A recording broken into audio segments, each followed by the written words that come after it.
J'ai l'impression d'être dans Gran Turismo mais en mode arcade.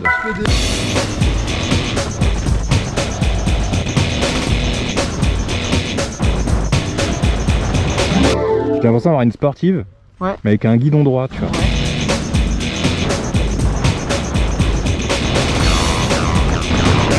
C'est un problème cette moto. Bien acheté Clara.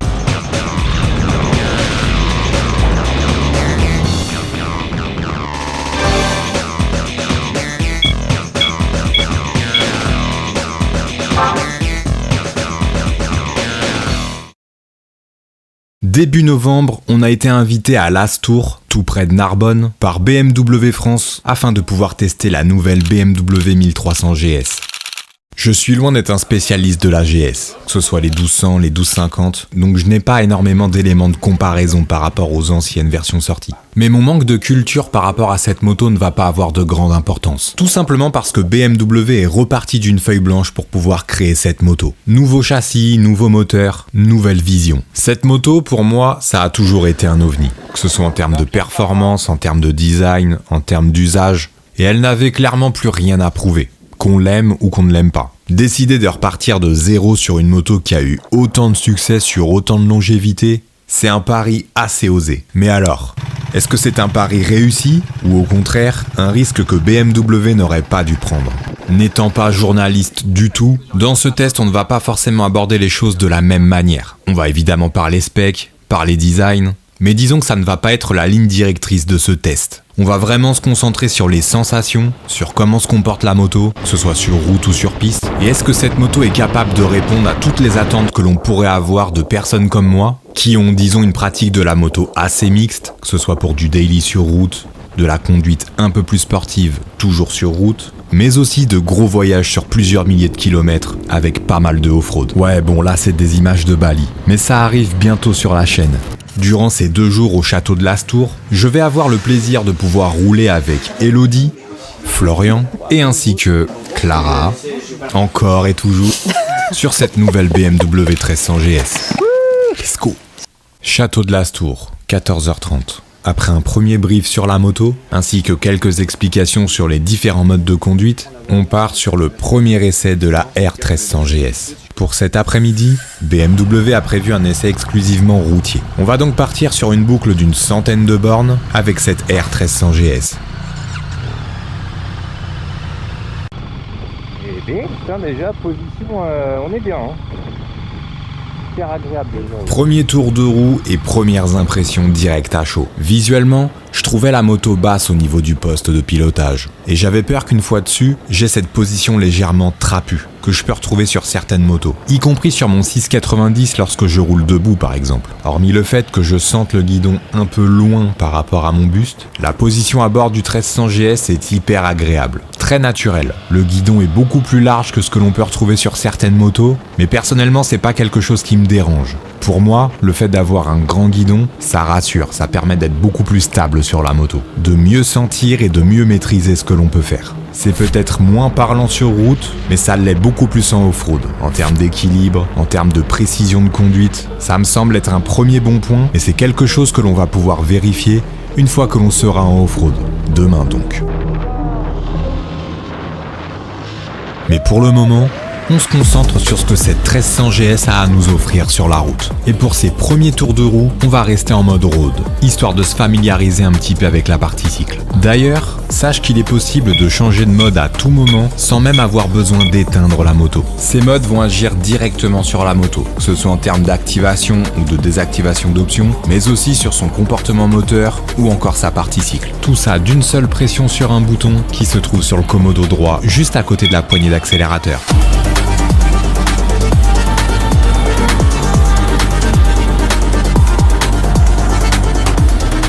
On est toujours sur le même moteur Boxer qui a été réalisé de 4 mm et où la course a été réduite. On a donc un moteur plus coupleux, plus puissant, mais aussi beaucoup plus compact.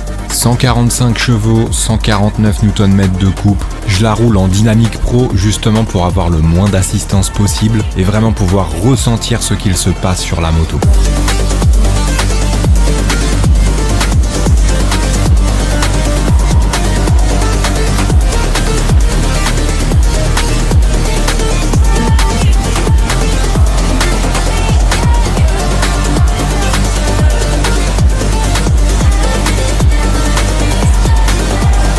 chaque ouverture des gaz franche, cette R1300 GS te propulse littéralement.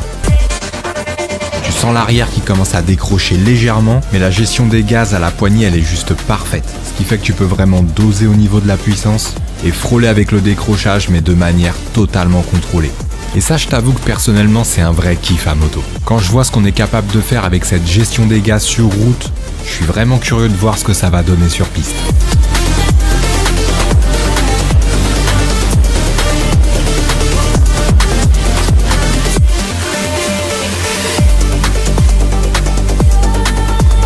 La mise sur l'angle, elle est facile, intuitive, j'ai même envie de dire qu'elle est chirurgicale.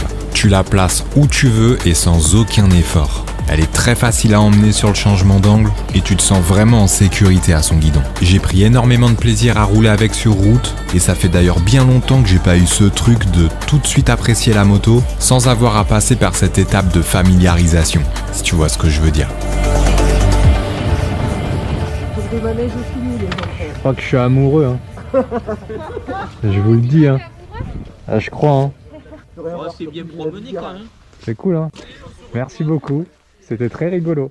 Et en fait, elle marche.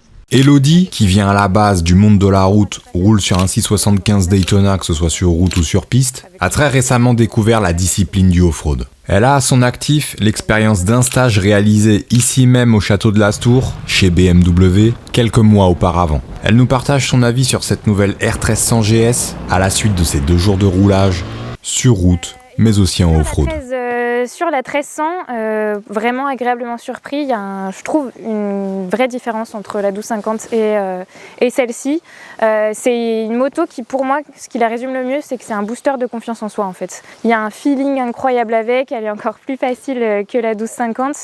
Enfin, tout est facile avec et on n'a surtout pas l'impression que c'est une moto de 7 cylindrées et de ce poids-là. Et l'autre gros point fort qu'on voit pas forcément en essai, en tout cas, enfin un peu moins, c'est plutôt le côté personnalisation. Que ce soit au niveau de l'ergonomie, au niveau des options, moi je trouve que c'est incroyable jusqu'à quel point BMW a poussé en fait les choses très loin pour que même des petits gabarits comme le mien puissent s'adapter. C'est la moto qui s'adapte et pas l'inverse. Les suspensions s'adaptent en fonction de, par exemple, l'allure. À moins de 20 km/h, la moto est plus basse, ce qui me permet moi d'avoir les pieds au sol. Et au-delà de 60 km/h, la moto se relève, on a 3 cm de différence. Et donc ça permet de passer des passages un petit peu plus engagés. Après cette balade sur ces superbes routes autour du château de l'Astour, on enchaîne avec la présentation de cette R1300 GS, où l'on passe en détail toutes les nouveautés et spécificités de la moto. Tout expliquer prendrait des heures tellement cette nouvelle R1300 GS est bardée d'électronique, d'options, ainsi que de nouveautés comparées à ses prédécesseurs. Et tu n'auras d'ailleurs aucun mal à trouver toutes les informations techniques sur cette moto un peu partout sur le web. Petite ligne ici au niveau du temps de compression de 13,3 pour 1, avant c'était 12,5 pour 1. Ça c'est pour vous dire que le moteur en a encore un peu sous la poignée de gaz. Je vous fais pas de teasing sur l'évolution de ce moteur qui est amené à aller aussi sur d'autres boxeurs de la gamme. Cette GS marque aussi une belle progression en termes d'aide à la conduite. Mathieu parlait tout à l'heure des radars, donc cet Active Cruise Control qui peut permettre de régler la distance avec le véhicule qui précède. Uniquement sur une voiture ou un objet qui va être en mouvement, hein. Si vous avez un objet à l'arrêt, la moto ne va pas piler. Par exemple avec des voitures qui sont garées dans un virage un peu serré. C'est actif de jusqu'à 160 km/h et ça va ralentir la moto jusqu'à 30. Il n'ira jamais jusqu'à un freinage complet. Et le pilote, quand la moto aura freiné, s'il refreine, c'est lui qui prend le dessus. Donc ça vous permet de gagner de précieuses secondes en cas d'incident devant. Le lendemain, après une chouette soirée avec toute l'équipe de chez BMW, on réattaque de bon matin pour un nouveau test, mais cette fois-ci, orienté off-road. J'ai énormément apprécié la roulée sur route pour sa polyvalence entre confort et sportivité, ainsi que son moteur explosif à souhait quand on en a besoin. Mais il est temps de voir si justement, cette polyvalence et cette puissance n'est pas de trop pour évoluer en dehors des sentiers battus. Je vais juste prendre le temps de la prendre en main sur les premières pistes, puis je vais ensuite rapidement passer en mode Enduro Pro, ce qui va désactiver toutes les assistances, sauf l'ABS sur la roue avant, qui est devenu obligatoire sur toutes les motos depuis 2020. C'est sympa, Brian. C'est pas mal, Tara. Putain, j'ai envie de faire tout à fond. Les connaissants. Oui, les enfants. Oui. Attardons-nous un petit peu sur ces nouvelles lignes. Les designers de chez BMW sont repartis de zéro, d'une feuille blanche. Mais le but était de conserver cet esprit de la GS. Peu importe le sujet, quand changement il y a, forcément ça divise. Et cette nouvelle R1300 GS ne va clairement pas déroger à la règle. Personnellement, je la trouve vraiment très réussie. Et je la préfère même à la 1250 GS pour être franc. Les lignes sont beaucoup plus épurées, je trouve que les proportions sont mieux gérées, plus équilibrées, la moto est beaucoup plus compacte, tout en gardant cette agressivité. Elle est dotée d'un nouveau phare en forme de X, que personnellement j'apprécie beaucoup. Ça accentue un petit peu ce côté futuriste, je trouve. On retrouve toujours cet écran TFT, très lumineux, très agréable au quotidien, que ce soit sous la pluie, sous le soleil, le soir ou à n'importe quelle heure durant la journée.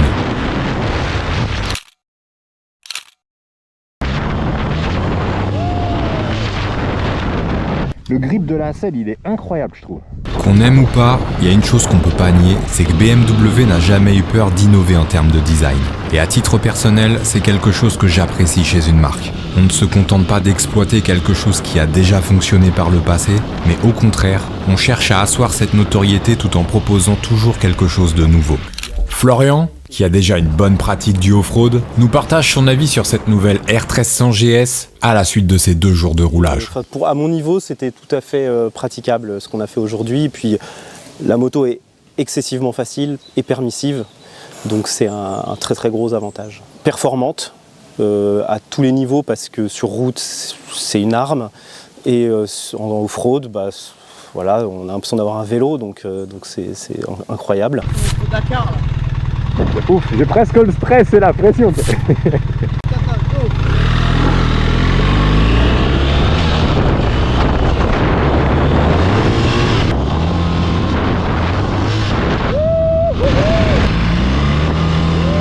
Après cette première approche en off-road sur le plateau de l'Astour, il est temps d'aller se balader sur les pistes aux alentours du château.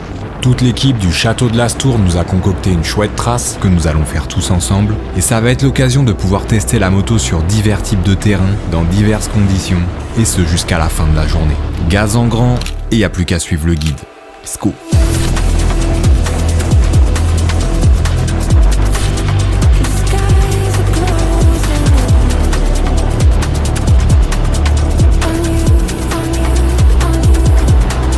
Le fait d'avoir déplacé la boîte de vitesse sous le vilo fait que naturellement, cette R1300 GS a un centre de gravité beaucoup plus bas. Et ça se ressent tout de suite sur les premières pistes. Cette modification permet d'avoir un bloc moteur beaucoup plus compact que les anciennes versions.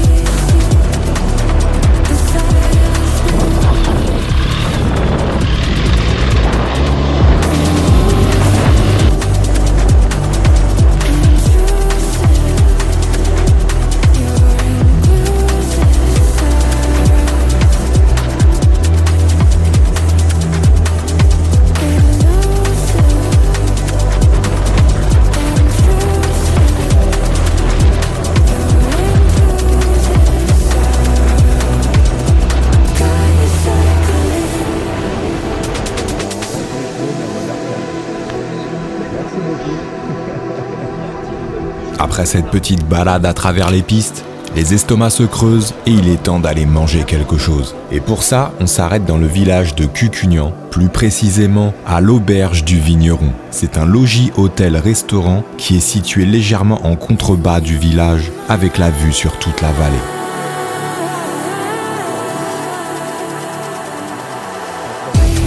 Après ce bon petit repas avalé, il est temps de reprendre la route et de se diriger à nouveau vers le château de l'Astour. Et comme à l'aller, nous allons passer par les chemins.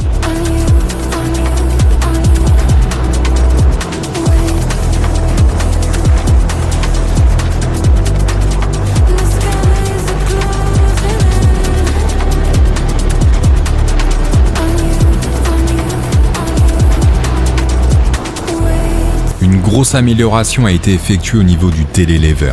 BMW a décidé de remplacer l'ancien système et de fixer les tubes de fourche directement sur le T supérieur. Les 2 petits roulements montés sur chaque fourreau dont étaient équipés les anciens télélevers ont été remplacés par un plus gros roulement sphérique de plus grande taille monté directement au sommet de la colonne de direction. Quant au guidon, il est monté de manière rigide sur le tube de fourche. C'est comme ça qu'est composé ce que BMW appelle le télélever Evo. C'est d'ailleurs un système très similaire à ce qu'on pouvait retrouver à l'époque sur la HP2 Sport par exemple. Entre ce nouvel assemblage et le fait que l'axe sur cette nouvelle R1300 GS soit beaucoup plus gros que sur les anciens modèles, on a un train avant qui est beaucoup plus efficace, beaucoup plus rassurant, plus rigide et beaucoup plus instinctif que ce soit sur route ou dans les chemins.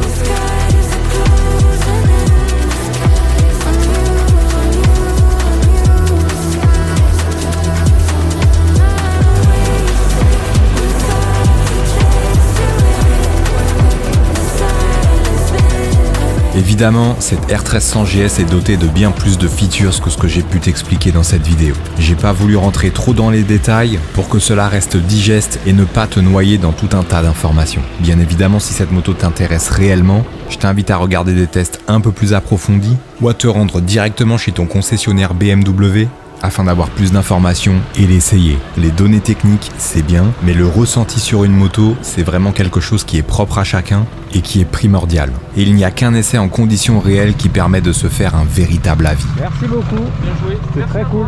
Très cool. Merci beaucoup. C'est génial. Oh bah,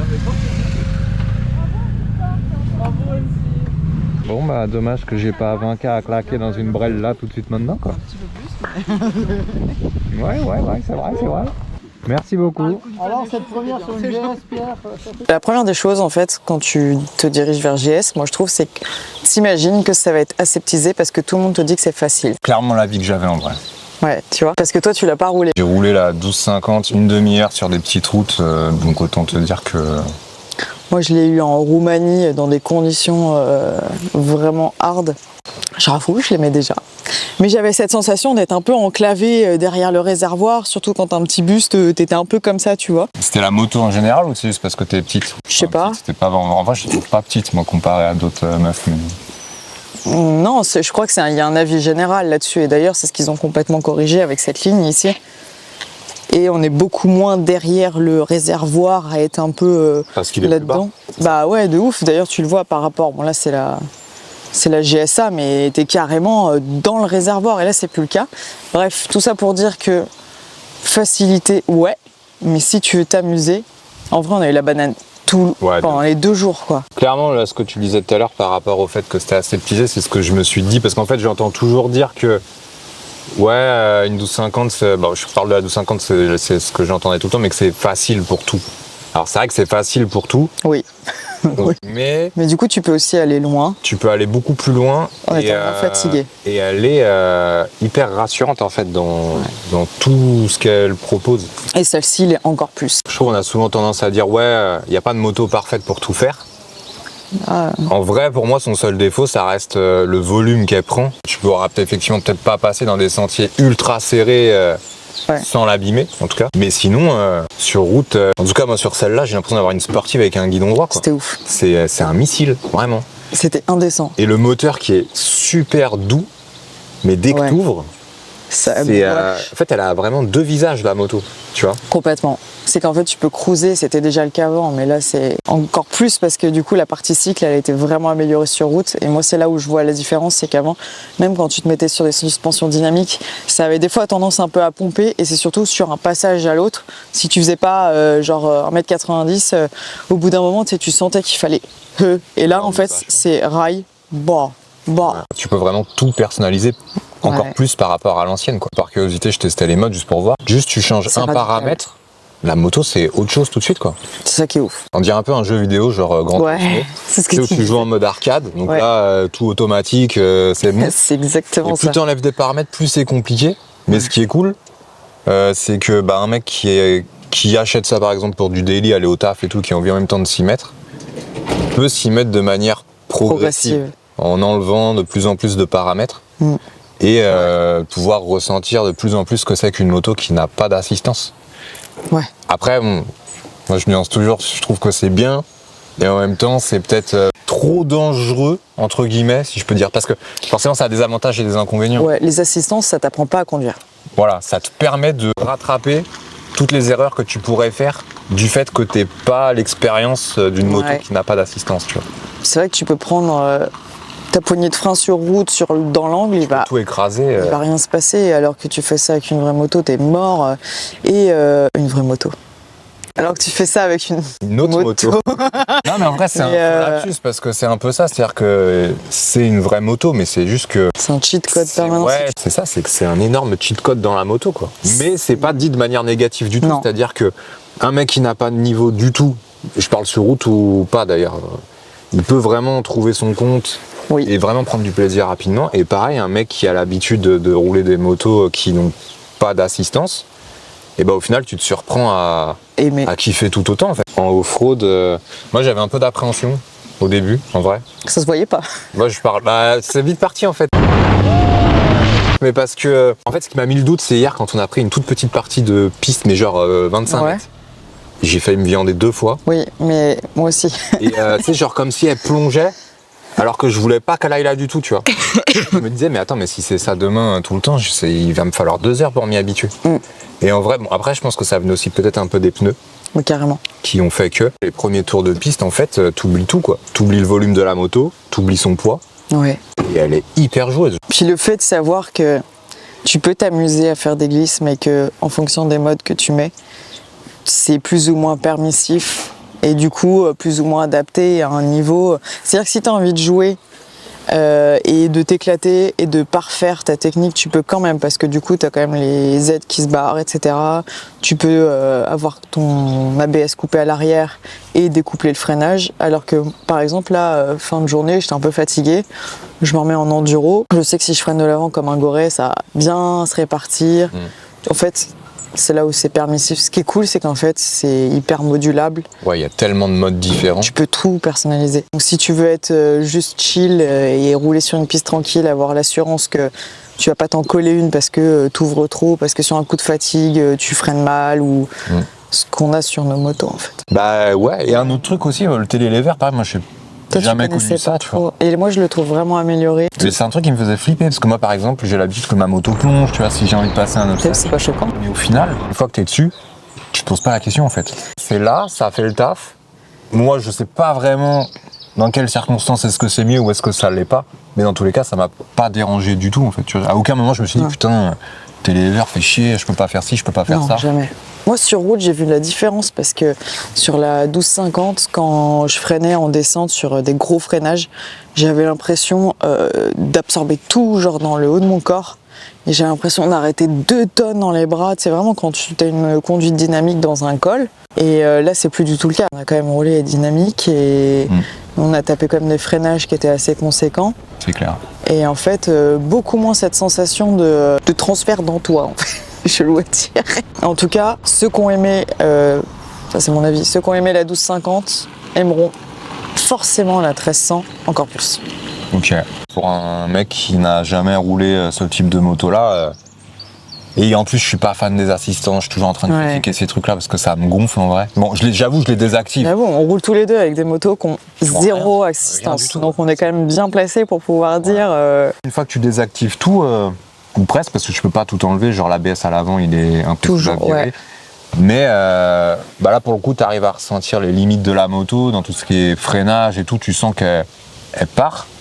Mais tu as toujours ce moteur qui est explosif de ouf. Ouais. C'est ça, déconcertant en c'est fait. À partir du moment où tu te prends du plaisir sur une moto, genre vraiment, tu vois, genre un truc où tu te fais jamais surprendre.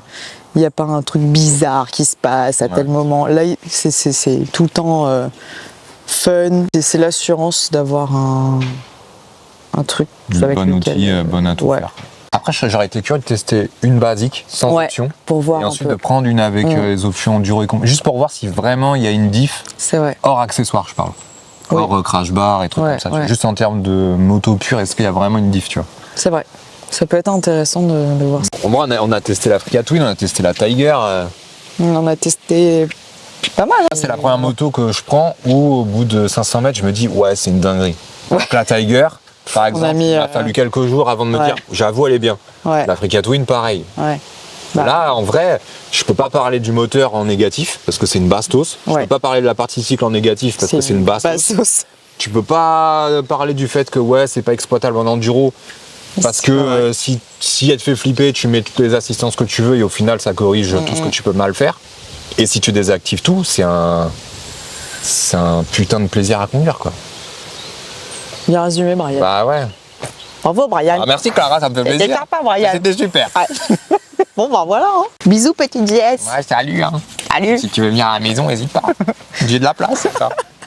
Un grand merci à BMW France de nous avoir permis d'essayer cette nouvelle R1300 GS dans de véritables conditions. Si tu souhaites supporter tout le travail qui est effectué sur cette chaîne, je t'invite à te rendre sur la boutique store.blackmarket.fr. Si ce n'est pas déjà fait, je t'invite également à t'abonner à cette chaîne, mais aussi à venir me rejoindre sur Instagram. C'est là-bas que tu auras toutes les news en temps et en heure concernant les prochains voyages et autres choses à venir. En parlant de voyage, nos aventures en Indonésie avec Clara arrivent très bientôt sur cette chaîne. Donc si tu ne veux rien louper, tu sais ce qu'il te reste à faire. Abonne-toi. Let's go. Easy.